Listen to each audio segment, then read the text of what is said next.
Hi, dream it, believe it, do it. പുതിയ വീഡിയോയിലോട്ട് സ്വാഗതം. ജീവിതത്തിലെ പാഷൻ കണ്ടെത്തി ഡെസ്റ്റിനി തീരുമാനിച്ച് വിജയത്തിനെത്താനുള്ള വഴികളും ഫോർമുലാസുമാണ് ഈ വീഡിയോകളിൽ നാം ചർച്ച ചെയ്തുകൊണ്ടിരിക്കുന്നത്. പാഷൻ കണ്ടെത്താൻ ഉള്ള വഴികൾ ഡിസ്കസ് ചെയ്യുന്ന മുൻ വീഡിയോ കാണാത്തവർ ആ വീഡിയോ കാണേണ്ടതാണ്.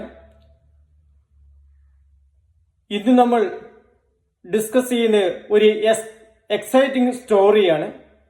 ഒരു കൈ മാത്രമുള്ള ജപ്പാനിലെ ഒരു കുട്ടി കരാട്ടെ വേൾഡ് കരാട്ടെ ചാമ്പ്യൻഷിപ്പ് എങ്ങനെ കരസ്ഥമാക്കി എന്നതാണ് ഈ സ്റ്റോറിയിലൂടെ നാം പ്രതിപാദിക്കുന്നത്.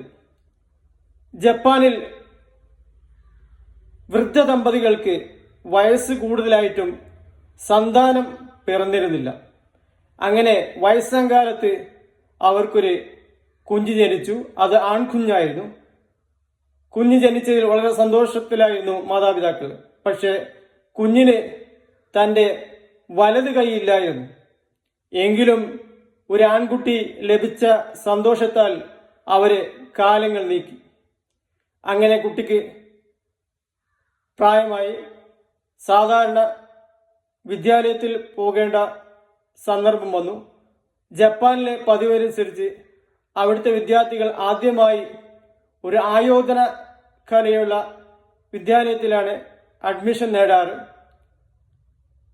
ഈ കുട്ടിയുടെയും ആഗ്രഹം കരാട്ടെ പഠിക്കണമെന്നായിരുന്നു. ഒരു കരാട്ടെ വിദ്യാലയത്തിൽ അഡ്മിഷൻ നേടാനായിരുന്നു ഈ കുട്ടിയുടെ ആഗ്രഹം. പക്ഷേ മാതാപിതാക്കൾക്ക് അറിയാമായിരുന്നു ഈ കുട്ടി ഒരിക്കലും കരാട്ടെ സ്കൂൾ അഡ്മിഷൻ ലഭിക്കാൻ അർഹമല്ല എന്നത്. ഏതായാലും നിരുത്സാഹപ്പെടുത്താതെ അവനാവശ്യമായ ഫീസുകൾ നൽകി നീ തന്നെ ഇഷ്ടമുള്ള സ്കൂളിൽ പോയി അഡ്മിഷൻ നേടിക്കോ എന്ന് പറഞ്ഞ് അവനെ പറഞ്ഞയക്കുകയാണ്. ആവശ്യത്തോടെ ഈ കുട്ടി ഒന്നാമത്തെ സ്കൂളിൽ പോയി പ്രധാനാധ്യാപകനെ കണ്ട് എനിക്ക് ഇവിടെ കരാട്ടെ പഠിക്കാൻ അഡ്മിഷൻ തരണം എന്നാവശ്യപ്പെട്ടപ്പോൾ ഒരു കൈയില്ലാത്ത കുട്ടിയായതുകൊണ്ട് ആ വിദ്യാലയത്തിൽ അഡ്മിഷൻ നൽകിയില്ല. പക്ഷേ അവന്റെ ആവേശം അവിടെ കെട്ടടങ്ങിയില്ല. അവൻ തുടർന്ന് 5 വിദ്യാലയങ്ങളിൽ ഇതേ ആവശ്യം ഉന്നയിച്ചുകൊണ്ട് അവൻ കടന്നു ചെല്ലുകയാണ്. എല്ലാവരും കൈമലർത്തുകയാണ്. പക്ഷെ ഇവന് നോട്ടസ്. ഇവൻ വീണ്ടും ആവേശത്തോടെ അടുത്ത സ്കൂളിൽ 6ാമത്തെ സ്കൂളിൽ പ്രവേശനത്തിന് ചെന്നപ്പോൾ ഇവന്റെ ആവേശം കണ്ട് അവിടുത്തെ പ്രധാനാധ്യാപകൻ ഇവന് അഡ്മിഷൻ കൊടുക്കുകയാണ്. സാധാരണ 2 കൈയുള്ള കുട്ടികൾക്ക് അഡ്മിഷൻ ലഭിക്കുകയുള്ളൂ. മാത്രമല്ല ആരോഗ്യം സമ്പത്തും ഒക്കെയുള്ള കുട്ടികൾ എമ്പാടുമുണ്ടെങ്കിൽ അഡ്മിഷൻ ലഭിക്കുകയുള്ളൂ. ഇവന് ഒരു കൈ ഇല്ലാതെ മാത്രമല്ല ഫിസിക്കലായിട്ട് വളരെ വീക്കുമാണ്. ഈ കുട്ടിക്ക് അഡ്മിഷൻ കൊടുത്തു. ഈ സന്തോഷത്താൽ ഇവൻ മാതാപിതാക്കളോട് വന്ന് ആവേശത്തോടെ പറഞ്ഞു, എനിക്ക് അഡ്മിഷൻ കിട്ടി. ഇവൻ മാതാപിതാക്കൾക്ക് അത്ഭുതമായിരുന്നു. ഈ കുട്ടിക്ക് അഡ്മിഷനോ എങ്ങനെ സാധിച്ചു? പക്ഷേ അഡ്മിഷൻ നേടി ഇവനെ സ്കൂളിലോട്ട് പറഞ്ഞയച്ചു.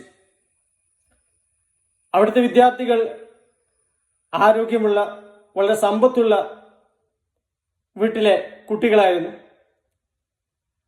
അധ്യാപകൻ ഓരോ സ്റ്റെപ്പുകൾ പഠിപ്പിച്ചു തുടങ്ങി.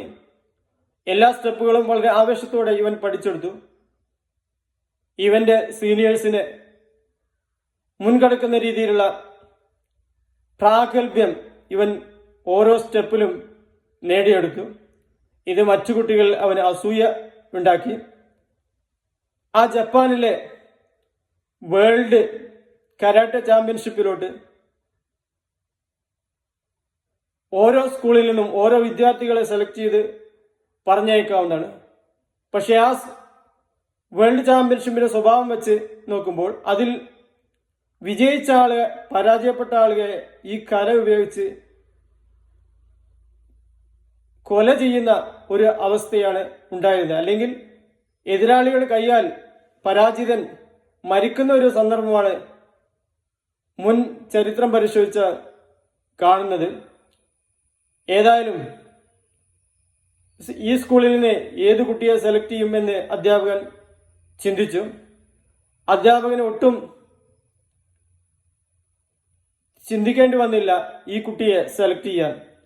ഈ കുട്ടിയെ സെലക്ട് ചെയ്ത് അറിഞ്ഞ ഉടൻ തന്നെ സഹപാഠികൾ ഇവന്റെ മാതാപിതാക്കളെ സ്വാധീനിച്ച് ഇവനെ കരാട്ട മത്സരത്തിൽ പങ്കെടുപ്പിക്കരുത്, കാരണം ഇവന് ഒരു കൈയില്ല, മാത്രമല്ല ആ മത്സരത്തിൽ വിജയിച്ചാൽ പരാജിതനെ കൊല്ലുന്ന അവസ്ഥയാണ്. അതുകൊണ്ട് മകനെ നിങ്ങൾ ഈ മത്സരത്തിൽ പിന്തിരിപ്പിക്കണം. അങ്ങനെ മാതാപിതാക്കൾ അധ്യാപകനെ ചെന്ന് കണ്ടു, ഈ ആവശ്യം ഉന്നയിച്ചു. പക്ഷെ അധ്യാപകന്റെ തീരുമാനം ഡിറ്റർമിൻ ആയിരുന്നു, ഫേം ഡെസിഷൻ ആയിരുന്നു.